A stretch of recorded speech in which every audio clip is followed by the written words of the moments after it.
नमस्कार दोस्तों, आप सुन रहे हैं सच्ची कहानियाँ रोनित के साथ। मेरा नाम मल्लिका है। ये बात तब की है जब मैं अमेरिका ऑफिस के काम के लिए जाने वाली थी। सबसे पहले मैं आपको ये बता दूं कि मैं आईटी प्रोफेशनल हूँ और आईटी के काम से ही मैं क्लाइंट विज़िट के लिए अमेरिका जाने वाली थी। मेरा ये पहला ट्रिप था, इसलिए मैं बहुत ही ज़्यादा एक्साइटेड थी। बाद में मैंने सारी तैयारियां की। बहुत सारी चीज़ें मैंने इधर उधर बाकी लोगों से पूछी जो पहले जा चुके थे, लेकिन एक्साइटमेंट वैसे का वैसा ही था। वैसे पैकिंग और एक्साइटमेंट तो अपने जगह रही, लेकिन मेरे पास जो बिल्ली है वो मुझे जाने से पहले बहुत परेशान कर रही थी। वो बार बार मेरे पैकिंग के सामान के ऊपर आके बैठ जाती थी, किसी भी तरीके से मुझे पैकिंग करने से और अमेरिका जाने से रोक रही थी।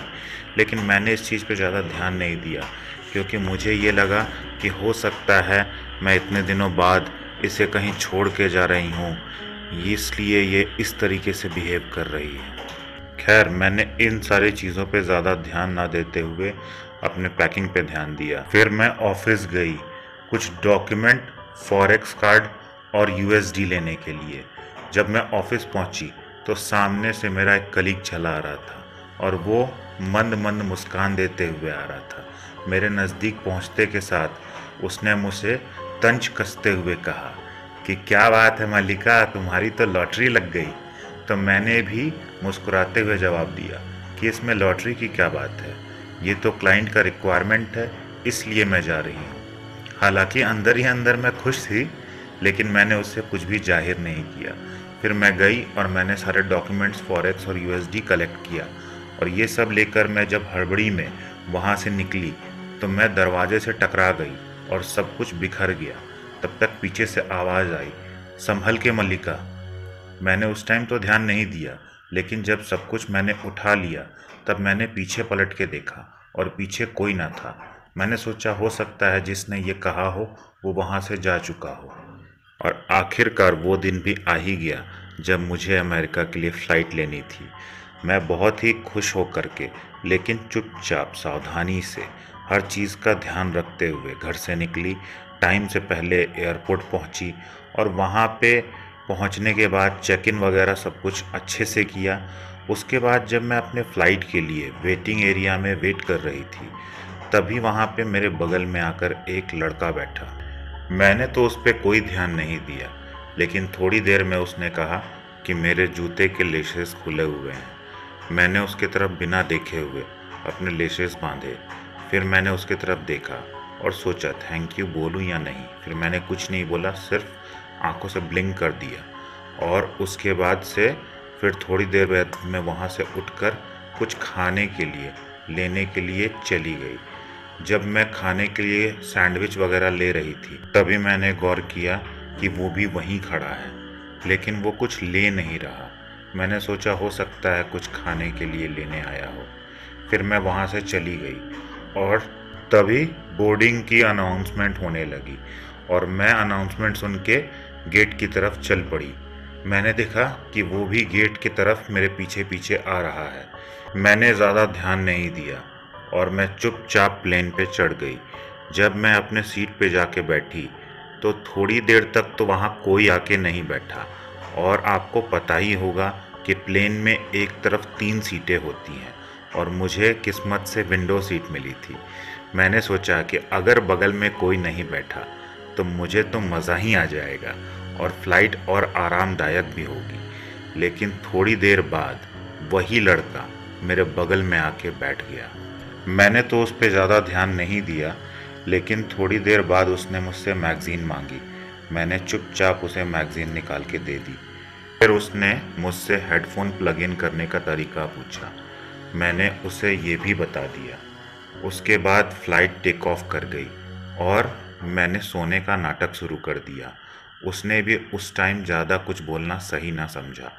थोड़ी देर बाद प्लेन में रिफ़्रेशमेंट्स बँटने लगी और एयर होस्टेस मेरे पास आई और उसने मुझसे कुछ खाने के लिए पूछा। मैंने हामी भर दी और मैं वेजिटेरियन थी, इसलिए मैंने वेज मील लिया। और वो सब खाने के दौरान मैंने एक चीज़ और नोटिस की कि फ़्लाइट अटेंडेंट ने उससे कुछ भी नहीं पूछा। मैंने उस टाइम तो कुछ नहीं बोला, बार बार वो कुछ ना कुछ मुझसे पूछ ही रहा था, जिसके वजह से मुझे उसे जवाब देना पड़ता था। लेकिन काफ़ी देर तक ये सारी बातें करने के बाद मुझे ये एहसास हुआ कि ये बुरा आदमी नहीं है। लेकिन धीरे धीरे करते करते हम दोनों के बीच में थोड़ी बातचीत होने लगी। जब बातचीत होने लगी तो मैंने उससे ये पूछा कि फ़्लाइट अटेंडेंट ने आपको खाने के लिए क्यों नहीं पूछा। तो उसने कहा कि मैंने उन्हें पहले ही बता दिया था कि फ़्लाइट में मेरी तबीयत कुछ ठीक नहीं रहती, इसीलिए मैं फ़्लाइट में कुछ भी नहीं खाता, इसीलिए वो मुझसे पूछी ही नहीं। हमारे बीच में काफ़ी अच्छे से बातचीत होने लगी और कह सकते हैं थोड़ी बहुत दोस्ती जैसी भी हो गई थी। धीरे धीरे किस तरीके से सफ़र कटने लगा मुझे पता ही नहीं चल रहा था और मुझे अब मज़ा भी आ रहा था।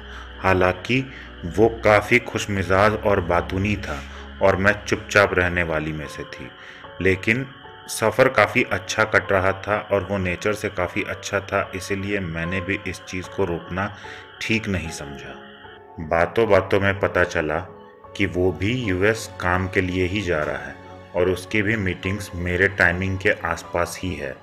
तो हम लोगों को ये क्लियर हो चुका था कि हम दोनों एक ही टाइम पे फ्री हो जाएंगे।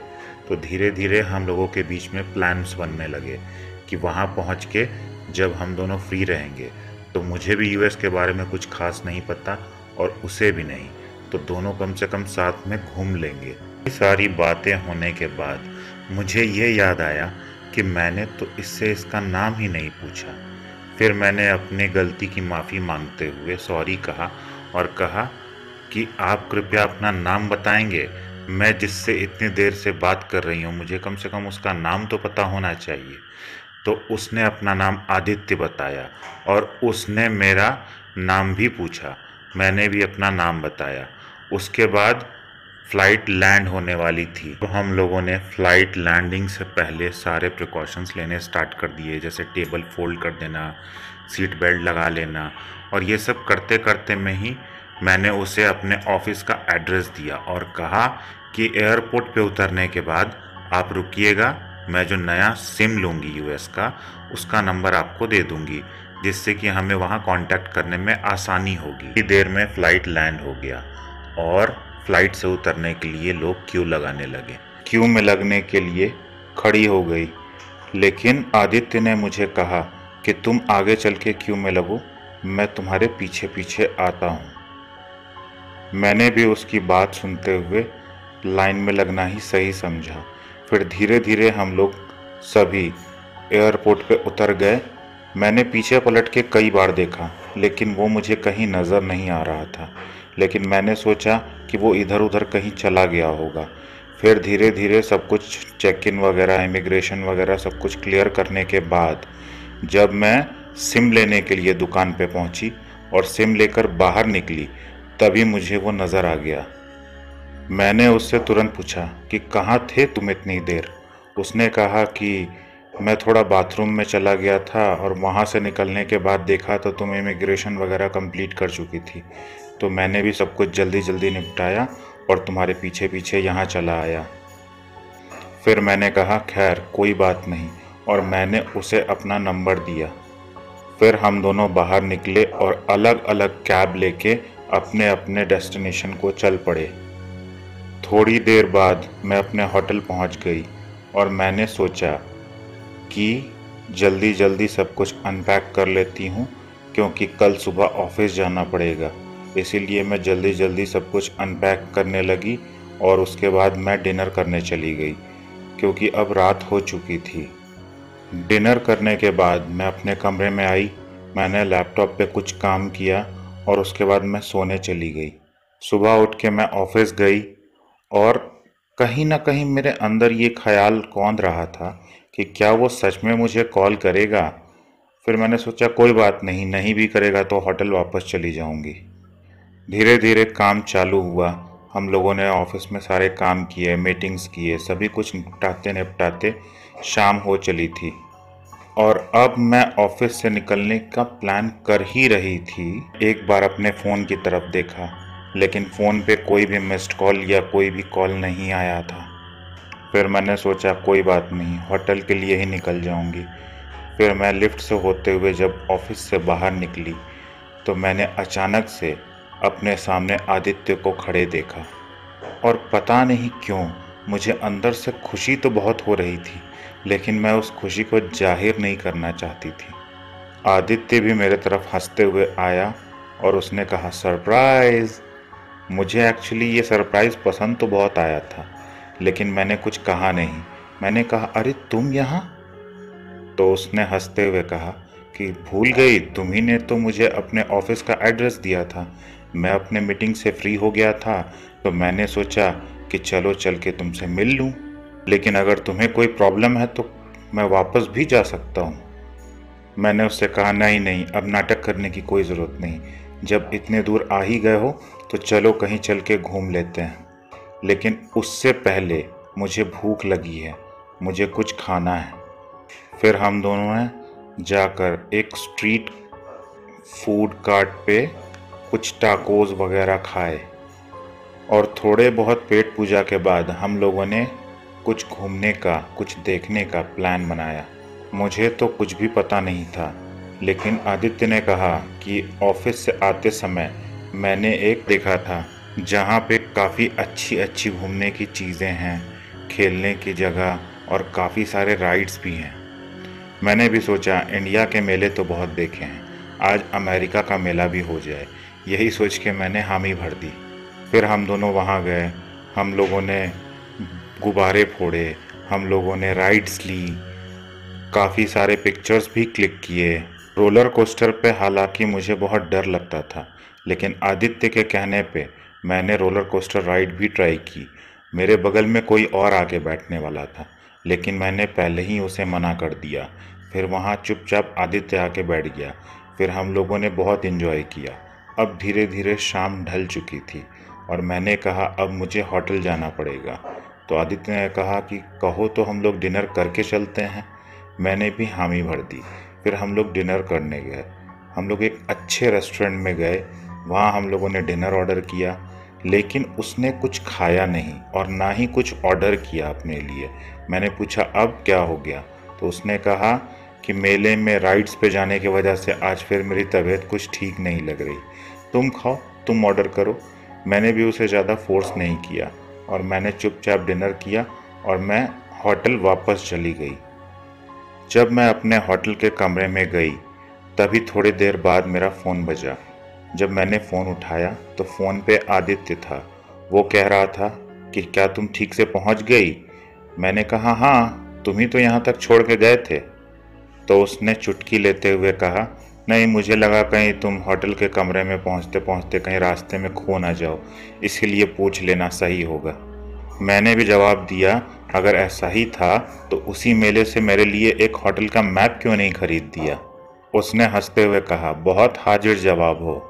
मैंने कहा, तुम जैसे लोगों के साथ रहते रहते सीखना पड़ता है। फिर उसने मुझे गुड नाइट विश किया और कहा कि अब मैं भी अपने होटल को जा रहा हूँ। मैंने भी उसे गुड नाइट कहा और शायद वो उसके बाद चला गया। मैंने भी थोड़ा बहुत काम किया, फिर काफ़ी थकावट होने की वजह से मुझे नींद आने लगी और मैं भी सो गई। सुबह सुबह मैंने अपने फ़ोन में देखा तो आदित्य का मिस्ड कॉल था, क्योंकि सुबह में मैंने फ़ोन को अपने तकिए के नीचे से निकाला था, तो मुझे लगा कि शायद मुझे ये सुनाई नहीं दिया हो। थोड़ी देर बाद फिर आदित्य का फ़ोन आया।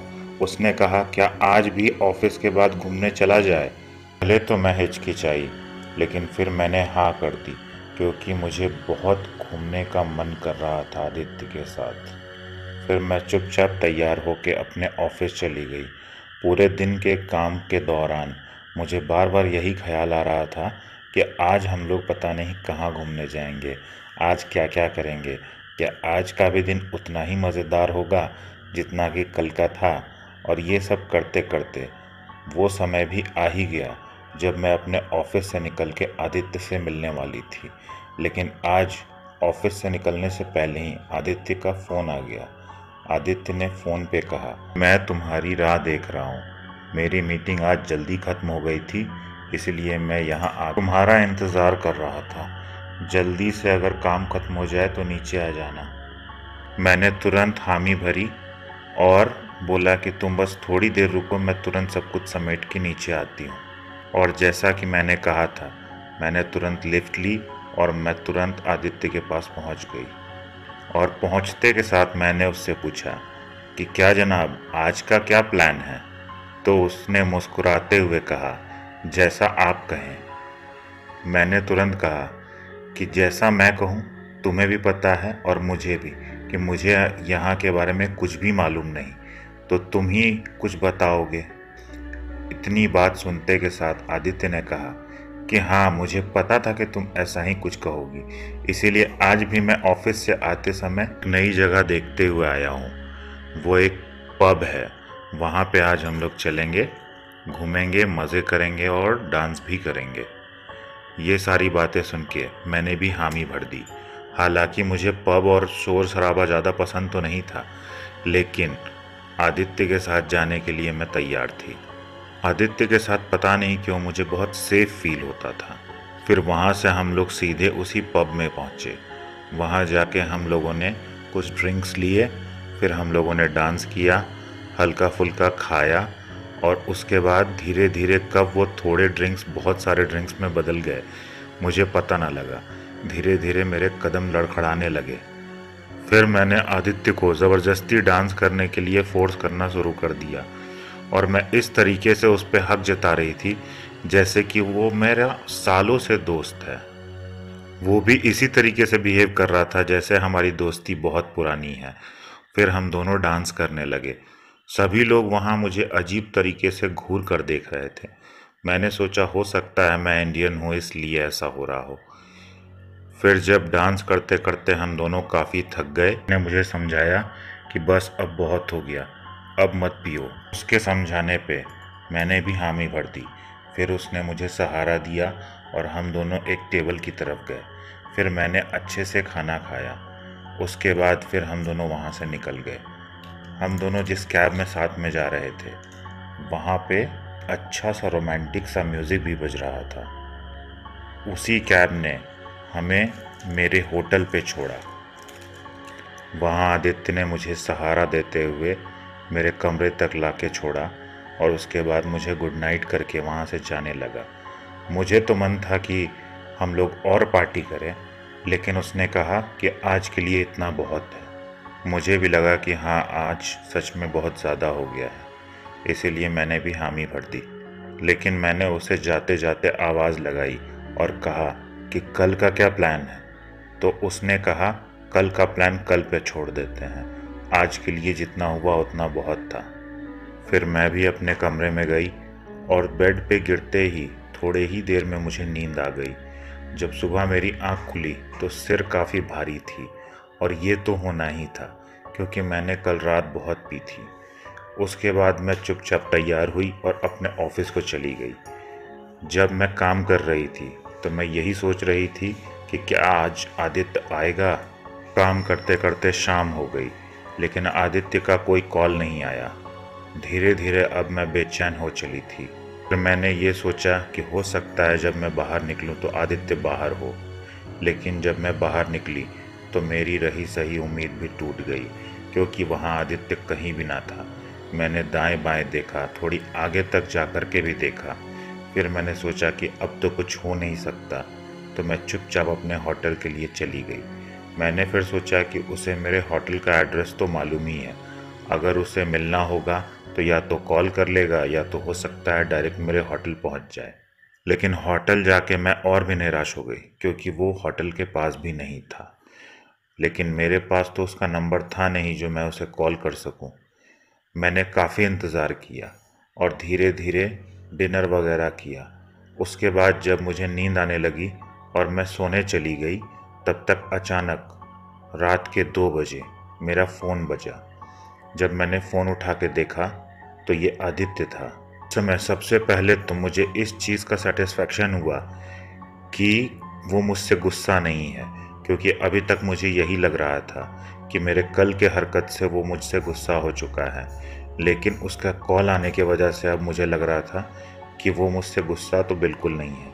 फिर मैंने तुरंत कॉल उठाया और मैंने कहा, हेलो, कहाँ हैं जनाब आज? तो उसने सफाई देने के लहजे में कहा कि आज मैं बहुत ज़्यादा बिजी था, मुझे टाइम ही नहीं मिला, ना ही तुम्हें कॉल करने का और ना ही तुम्हारे से मिलने का।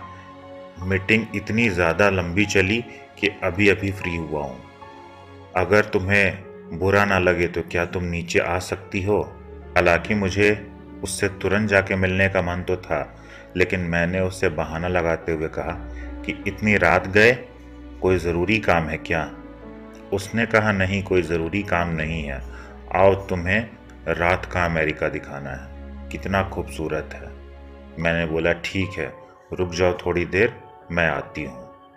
फिर मैं झटपट तैयार हुई और नीचे चली गई। नीचे जाके मैं आदित्य को देख के खुश तो बहुत थी, मैंने लेकिन ज़्यादा कुछ दिखाया नहीं।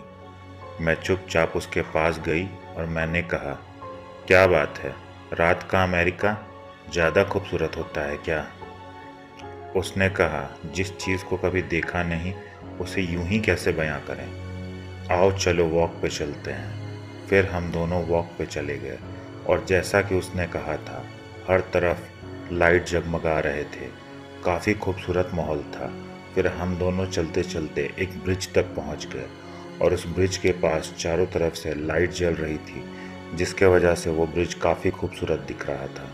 एक तो इतना खूबसूरत माहौल, उसके साथ आदित्य, मुझे काफ़ी अच्छा लग रहा था। और मैंने पहले भी बताया, मुझे उसके साथ बहुत सेफ फील होता था। काफ़ी देर तक घूमने और बात करने के बाद मैंने आदित्य से कहा कि अब बहुत लेट हो चुका है, चलो वापस चलते हैं। आदित्य ने कहा, हाँ तुम ठीक कह रही हो, तुम्हारे साथ पता नहीं टाइम का कुछ पता ही नहीं चलता, चलो वापस चलते हैं। फिर हम दोनों वॉक करते करते अपने होटल तक वापस आए। होटल वापस आने के बाद हम दोनों ने एक दूसरे को अलविदा किया और मैं अपने कमरे में चली गई। मेरी खुशी मेरे होठों पे अब नज़र आ रही थी। मैं मुस्कुराते हुए अपने कमरे तक पहुंची और हंसते हंसते बेड पे लेट गई। और मुस्कुराते और हंसते हंसते कब मुझे नींद आ गई मुझे पता ना चला। फिर सुबह मेरी नींद खुली और इस बार भगवान भी मुझ पे मेहरबान थे, क्योंकि मेरी मीटिंग पोस्टपोन हो गई थी। तो मैंने और 2 घंटे आगे का अलार्म लगाया और 2 घंटे मस्त सो कर उठी। सो के उठने के बाद आराम से तैयार हुई और उसके बाद ऑफिस को चली गई। मैं ऑफिस में काम वगैरह करते करते यही सोच रही थी कि आज तो हम लोगों का मिलना ज़रूर होगा, क्योंकि कल अब मुझे वापस जाना था। और जैसा कि मैंने सोचा था, हम लोग फिर मिले और उसके बाद घूमा, मज़ा किया, काफ़ी सारी चीज़ें एंजॉय की। उसके बाद ये दिन भी ख़त्म होने को आया। फिर आदित्य ने कहा कि तुम्हारी फ़्लाइट तो शायद कल है, लेकिन मुझे तुम्हारे एक दिन बाद आना है, तो तुम आगे आगे चलो, मैं तुम्हारे पीछे पीछे पहुंचता हूँ। हालांकि मैं तो यही चाहती थी कि आदित्य मेरे साथ मेरे ही फ़्लाइट में जाए, लेकिन ऑफिस वालों ने उसके फ़्लाइट की बुकिंग इस तरीके से की थी कि वो मेरे एक दिन बाद आने वाला था। ये सारी बातें होने के बाद आदित्य ने मुझे एक पेपर पकड़ाया और बोला कि इसमें मेरा फ़ोन नंबर है, ये मेरा इंडिया का नंबर है, तुम जब इंडिया पहुंच जाओगी और फ्री हो जाओगी तो मुझे इस नंबर पे फ़ोन करना, हम लोग वहाँ पे फिर से मिलेंगे, अगर तुम्हारा मन करे तो। उसका नंबर पाके मैं खुश तो बहुत थी, लेकिन मैंने कुछ ना दिखाते हुए चुपचाप बिना देखे उस पेपर को अपने बैग में रख लिया और बैग में रखते हुए कहा कि हाँ, अगर मन करेगा तो ज़रूर कॉल करूँगी, लेकिन अगर मन करेगा तो। उसने भी हंसते हुए कहा, हाँ मल्लिका साहिबा, अगर आपको मन करे तो कीजिएगा, कोई ज़बरदस्ती नहीं है। उसने मुझे अपने होटल पे छोड़ा। फिर उसके बाद मैंने पैकिंग स्टार्ट की, क्योंकि मुझे कल निकलना भी था। और उसके बाद मैं बार बार उसके बारे में सोचते रही और फिर मुझे ये एहसास होने लगा कि मैंने ऐसा कभी फील नहीं किया था। हालांकि ऑफिस में और भी मेल कलीग्स थे मेरे, लेकिन मुझे कभी भी किसी से भी दोस्ती तक का भी कभी फीलिंग नहीं आया। मुझे ऐसा लग रहा था जैसे मैं कुछ ही दिनों में आदित्य के बहुत करीब आ गई हूँ, और मुझे ऐसा लग रहा था कि अब वो मेरे लिए दोस्त से कुछ ज़्यादा होने लगा है। लेकिन मैंने खुद को समझाना ही सही समझा, और फिर खुद को समझाते हुए मैंने पैकिंग वगैरह अच्छे से कंप्लीट की और उसके बाद सोने चली गई। सुबह उठ के जल्दी जल्दी तैयार हुई, नाश्ता किया और एयरपोर्ट के लिए निकल गई। हालांकि मैं बार बार अपना फ़ोन देख रही थी कि शायद उसका कॉल आ जाए, और जैसा कि मैं एक्सपेक्ट कर रही थी उसका फ़ोन आ ही गया। उसने बोला कि मैं डायरेक्ट तुम्हें एयरपोर्ट पे मिलता हूँ, और मैं भी खुश हो गई। मैंने एयरपोर्ट के लिए कैब लिया और मैं एयरपोर्ट पहुंचकर उसे इधर उधर ढूंढने लगी, और वो मुझे एयरपोर्ट के ही एंट्री गेट के राइट साइड में नज़र आ गया। फिर मैं उसके पास गई और जा कर के बोला, क्या बात है, मुझे तो लगा जैसे आज तुम मुझसे मिलोगे ही नहीं, लेकिन तुम्हारी तो अभी मीटिंग होगी ना। तो उसने कहा कि हाँ, मैंने ऑफिस में पहले ही बता दिया था कि मुझे कुछ काम है, इसलिए अभी मैं बाहर जाने वाला हूँ। मैंने कहा, एयरपोर्ट से तो तुम्हारा ऑफिस बहुत दूर होगा ना। उसने कहा, हाँ दूर है, लेकिन मल्लिका के लिए कहाँ कुछ दूर होता है, सब तो तुम्हारे ही अंदर है, क्योंकि मल्लिका के राज में तो सब कुछ आता है और सब कुछ तुम्हारे ही राजपाट में है, तो तुम्हारे राज्य में कहाँ कुछ भी दूर और नज़दीक है। फिर मैं भी हंस पड़ी। फिर हम दोनों ने एक दूसरे को अलविदा कहा और बोला कि इंडिया आना तो कॉल ज़रूर करना। तो आदित्य ने कहा, मैं कॉल नहीं करूँगा, यहाँ पे हमेशा मैं ही कॉल करता था, वहाँ अब तुम पहले पहुँच रही हो तो फ़ोन भी फ्री होके तुम ही करोगी। फिर मैं एयरपोर्ट के अंदर जाते जाते उसे देख रही थी और धीरे धीरे वो मेरे आंखों के सामने से ओझल हो गया। फिर मैंने चेक इन किया और मैं अपने फ़्लाइट पे जाके बैठ गई। लेकिन फ़्लाइट पे बैठते के साथ मुझे याद आने लगा कि कैसे वो मेरे बगल में आके बैठा था, कैसे उसने मैगज़ीन मांगी थी, कैसे उसने प्लग इन करने के लिए मुझसे पूछा था, और कैसे हमारी बात शुरू हुई थी। यही सब सोचते सोचते कब फ़्लाइट टेक ऑफ हुआ और कब मुझे नींद आ गई मुझे पता न चला। थोड़ी देर बाद मील के लिए मुझे जगाया गया और मील लेते हुए मुझे याद आया कि प्लेन में उसकी तबीयत बिगड़ जाती है। फिर मैंने खाना खाया और मैं फिर से सो गई। फिर थोड़ी देर बाद जब नींद खुली तो हम लोग पहुंचने ही वाले थे। फिर मैं इंडिया में लैंड हुई और एयरपोर्ट पे जाने लगी। तब तक मुझे दूर से ही अपने रिलेटिव्स दिखे जो शायद मुझे रिसीव करने आए थे। मैं उनके पास गई और उन लोगों के साथ घर चली गई। उसके बाद घर जाते के साथ पहला क्वेश्चन, कैसी हो, तबीयत ठीक है ना, काफ़ी पतली हो गई हो, वहाँ कुछ खाने के लिए नहीं मिलता था क्या, वही सारे नॉर्मल क्वेश्चंस। उसके बाद रिलेटिव्स ने पूछना शुरू किया कि हमारे लिए क्या क्या लेके आई। हालांकि ज़्यादा टाइम तो नहीं मिला था कि हम लोग कुछ शॉपिंग कर सकें, लेकिन मैंने ये बताना सही नहीं समझा क्योंकि बाकी लोग भी वहीं बैठे थे। इसीलिए जो थोड़ा बहुत सामान मैंने लिया था वही सब मैंने उन लोगों की तरफ बढ़ा दिया। और जब रिलेटिव सारे गिफ्ट्स लेके चले गए तो फिर मैंने कहा कि मम्मी, मैं थोड़ा रेस्ट कर लेती हूँ, शाम में मैं अपने दोस्तों से मिलने जाऊँगी। मम्मी ने कहा, आज पूरे दिन रेस्ट कर लो, शाम में मिलने की क्या ज़रूरत है। मैंने बोला, देखती हूँ, अगर नींद खुल गई तो चली जाऊँगी। लेकिन जब मैं सोने गई तो पता चला कि काफ़ी रात हो गई मुझे उठते उठते। उसके बाद नेक्स्ट मॉर्निंग मैं जब अपने दोस्तों से मिलने गई तो मैं अंदर से बेचैन थी उन्हें आदित्य के बारे में बताने के लिए, और मैंने उन्हें आदित्य के बारे में एक एक चीज़ बताना शुरू किया कि कैसे हम लोग मिले थे, पहले क्या हुआ था, पहले मैंने उनसे बात नहीं की, सब कुछ। जब सब कुछ बताया तो मेरे दोस्त भी बेचैन होने लगे उसकी तस्वीर देखने के लिए। फिर मुझे याद आया कि हाँ, हम लोगों ने फ़ोटोज़ लिए थे, मेरे फ़ोन में ज़रूर उसके फ़ोटोज़ होंगे। लेकिन जब मैंने फ़ोन निकाला और फ़ोटोज़ चेक करना शुरू किया तो अमेरिका के ट्रिप के बहुत सारे फ़ोटोज़ तो थे, लेकिन मेरे पैरों तले से ज़मीन तब खिसक गई जब किसी भी फ़ोटो में आदित्य ना था, मैं अकेले ही पोज़ कर रही थी। ये सब देख के मेरा तो दिमाग चकराने लगा था, मुझे कुछ समझ में नहीं आ रहा था।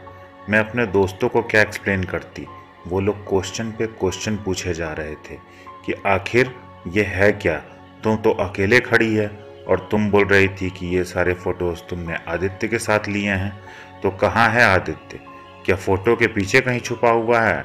वो लोग मजाक कर रहे थे और मैं पागल हुई जा रही थी। धीरे धीरे मेरा तबीयत बिगड़ने लगा और मैंने वहाँ से निकलना ही सही समझा।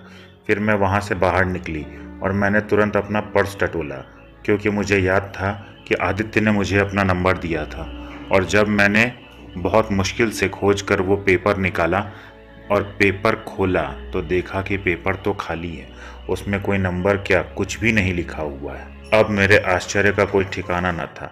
मुझे समझ में नहीं आ रहा था कि ये सब जो मेरे साथ हो रहा है ये सच है या झूठ। कहीं ये मेरे आंखों का धोखा तो नहीं, कहीं दिमाग मुझे भ्रम तो नहीं दे रहा। मेरे समझ में कुछ भी नहीं आ रहा था। फिर मैंने सोचा कि क्या मैं अपने फैमिली के साथ डिस्कशन करूं इस बारे में, लेकिन मुझे ख्याल आया कि अगर मैं ये करती हूँ तो मेरे परिवार वाले भी परेशान हो जाएंगे।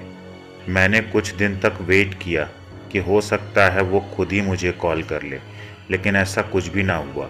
धीरे धीरे मेरा दिमागी हालत बिगड़ने लगी। मुझे लगने लगा जैसे कि अब मेरी दिमागी संतुलन बिगड़ चुकी है। इस वजह से मेरे दिमाग पे इतना ज़्यादा असर हुआ कि शायद कुछ लोग मुझे छोटा मोटा पागल भी कह देते। लेकिन धीरे धीरे इस ट्रॉमा से मैं बाहर आई और अब मैं पहले से काफ़ी बेहतर हूँ। खैर, ये तो मल्लिका जी की कहानी थी, लेकिन ये मैं आप पे सोच छोड़ता हूँ कि ये हॉरर स्टोरी थी या किसी की अधूरी कहानी। कमेंट बॉक्स में ज़रूर बताइएगा और इसी तरह की मनोरंजक कहानियाँ सुनते रहने के लिए हमारे प्लेलिस्ट पे ज़रूर क्लिक कीजिएगा। कल फिर मिलेंगे एक नई और मनोरंजक कहानी के साथ। तब तक के लिए साइनिंग ऑफ।